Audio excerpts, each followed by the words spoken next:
vamos a hablar del corazón y no del modo romántico. Claro. No del amor, claro. No. Me ilusioné. No, señores, se ríe él ya se sonrojó. Me gusta tenerlo acá, lo queremos, es amigo de la casa y siempre viene tan impecable. La verdad que me siento...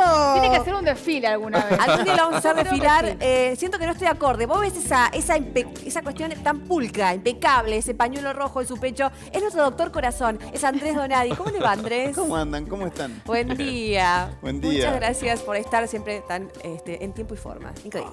Nuestro doctor corazón. Andrés, queremos hablar con vos porque está el COVID entre nosotros, porque sabemos que afecta al corazón y porque hay mucha gente que está transitando la enfermedad o la transitó de manera grave, mal, la pasó feo y dice, ¿y cómo queda mi corazón después de esto? Bueno, sí, en realidad estamos aprendiendo del COVID. Recordemos que el COVID es una enfermedad que es muy joven. Es una enfermedad que lleva transcurrido más o menos 2 años y que en realidad vamos y debemos dividir a la enfermedad a nivel del punto de vista cardiovascular en 2 etapas. La etapa aguda, que es la etapa que cursa el paciente estando internado con la enfermedad aguda, que puede ser más o menos severa, y la enfermedad que puede cursar a nivel cardiológico o cardiovascular en el post-COVID, en la recuperación del post-COVID como consecuencia del COVID agudo. Entonces uno en realidad tiene que empezar a definir, a ver, cuál es el paciente, cómo comienza, qué síntomas presenta y qué grado de enfermedad es el que presenta. El paciente grave que ha estado internado y que ha tenido una enfermedad grave por COVID tiene determinadas características y puede padecer determinadas complicaciones cardiovasculares que aquel que ha presentado una enfermedad leve o que ha cursado una enfermedad leve por COVID. Ok, a eso que iba, justo quería apuntar. ¿Puede ser que tu corazón no haya sido afectado? Sí. Puede pasar, digamos, de que de acuerdo a cómo lo transitaste, tal vez el corazón salió ileso. Sí. En los casos leves de enfermedad por COVID, leves a moderados, la afectación cardiológica o cardiovascular por COVID es baja, la incidencia no es alta. Diferente es de aquel paciente que ha cursado una enfermedad grave por COVID. Recordemos que el COVID, la matriz principal que tiene como afectación es la hipoxia, es decir, es la falta de oxígeno. Esa falta de oxígeno por afectación a nivel pulmonar va a hacer que se afecten todos los sistemas y dentro de esos sistemas es el sistema cardiovascular. Y una vez recuperado, Andrés, ¿qué pasa? Ese que la pasó muy mal, ¿qué estudios tiene que hacerse? ¿Cómo se tiene que cuidar ese corazón que ha estado tan expuesto también? Lo primero que hay que certificar es que haya habido afectación en el periodo hiperagudo o en el periodo agudo de la enfermedad, empezar a buscar marcadores que existen y se hacen para determinar si ha habido afectación cardiológica en el estado hiperagudo.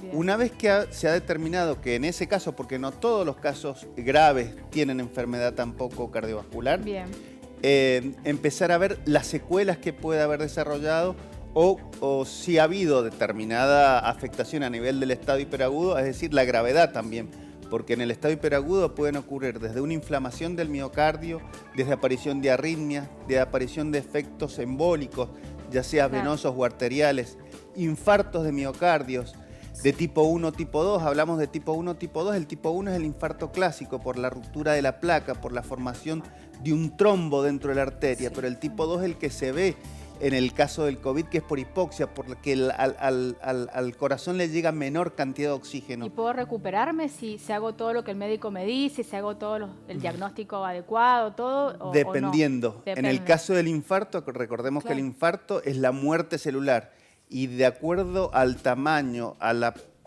cantidad de músculo que ha sido afectado, es como veremos las consecuencias en el post. Ahora, yo quiero saber, Andrés, te sigo y escucho lo que le decís a Anita. Si el corazón está fallando, a ver, para que la gente en casa nos entienda y hablemos, viste, como hablamos entre amigos.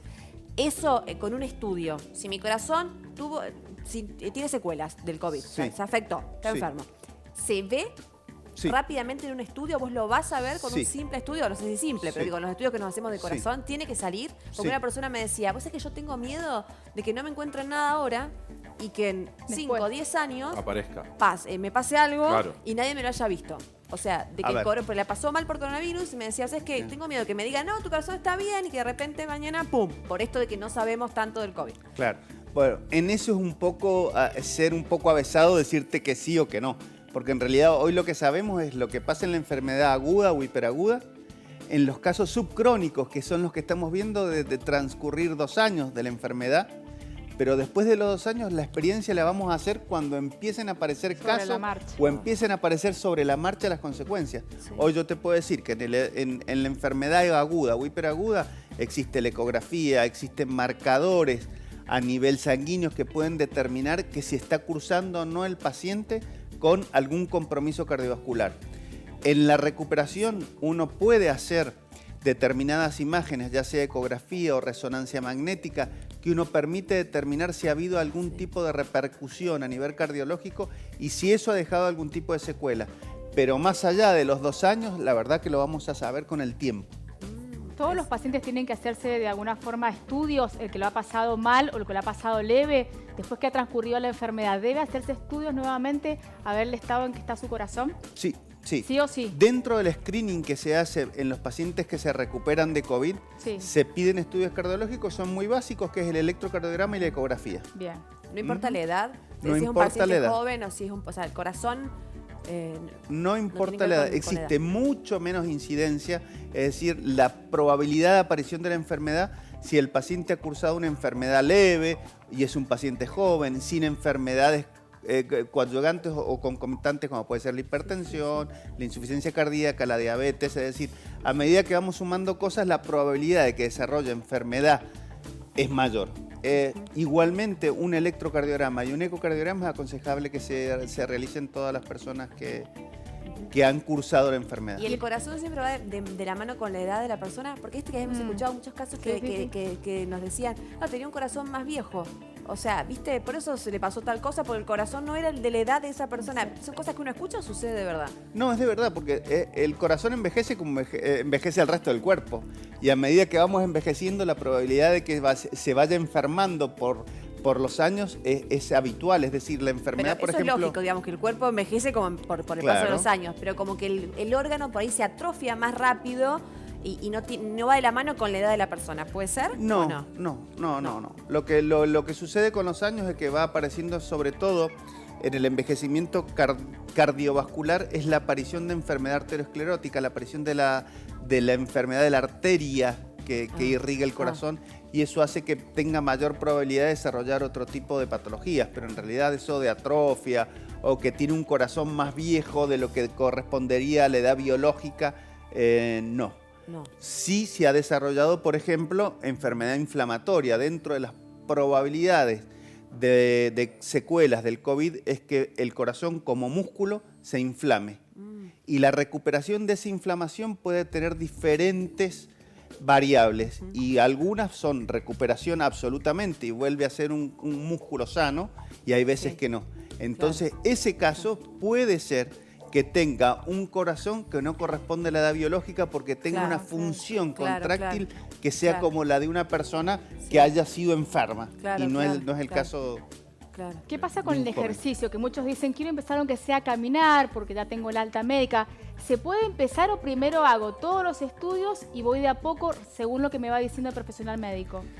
Las recomendaciones de las guías actuales son que una vez que se ha cursado la enfermedad post-COVID, mínimo son entre 10 y 15 días de reposo relativo, es decir, no desarrollar actividad física. Ni caminar siquiera. No desarrollar, caminar, si caminás de un par de cuadras no pasa nada, pero no como una actividad física el caminar, ¿está? Bien, perfecto. Se recomienda eso, entre los 10 y los 15 días. Perfecto. En los pacientes que han padecido enfermedad grave y que ha tenido secuelas cardiológicas, dependiendo de la enfermedad, se recomienda entre los 3 y los 6 meses, y los estudios que se realizan en el primer caso son diferentes a los que se realizan en el segundo caso. Para el primer caso se recomienda sí o sí, antes de comenzar, más allá del reposo de los 15 días, realizar antes de comenzar la actividad física, el deportista, hacer un ecocardiograma y un electro, y en caso del que ha presentado complicaciones cardiovasculares por enfermedad de COVID, se recomienda probablemente la realización de otro tipo de estudios, como puede ser una resonancia magnética. Andrés, ¿y un corazón enfermo por COVID, digamos, da síntomas? Porque uno no lo ve al corazón. Entonces tenemos que estar atentos a alguna señal que puede darnos. No sé, puntadas, ¿viste? Cuando ¿qué pasó acá? Arritmia, el corazón que se quedó enfermito, ¿puede darnos alertas a nosotros? Sí.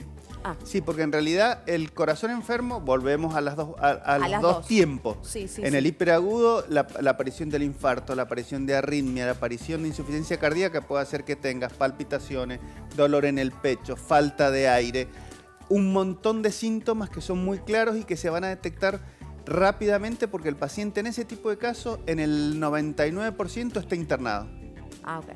En la recuperación, en el periodo subagudo o en el periodo crónico, la aparición de palpitaciones, de arritmias, de falta de aire, pueden aparecer y pueden estar relacionados con causas cardiológicas como no.